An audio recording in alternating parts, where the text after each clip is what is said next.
Direk Joel Lamangan's response to allegations. Oo, may mga bagong pahayag si Direk Joel Lamangan tungkol sa mga alegasyon laban sa kanya. Sa isang interview, sinabi niya na sana raw ay totoo ang mga paratang para naman daw ay umokey siya at nasarapan siya, pero iginiit niyang walang katotohanan ng mga ito. Dagdag pa niya, mas maingat na siya ngayon sa kanyang mga sinasabi dahil sa mga isyong kinasangkutan niya.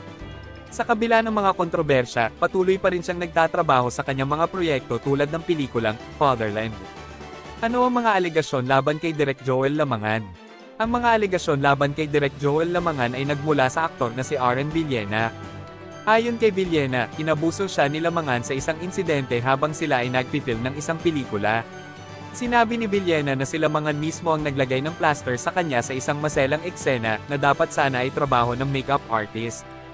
Gayunpaman, mariing itinanggi ni Direk Joel ang mga paratang na ito. Ayon sa kanya, ginawa niya ito upang protektahan si Villena mula sa posibleng pagkalat ng mga kwento mula sa ibang tao.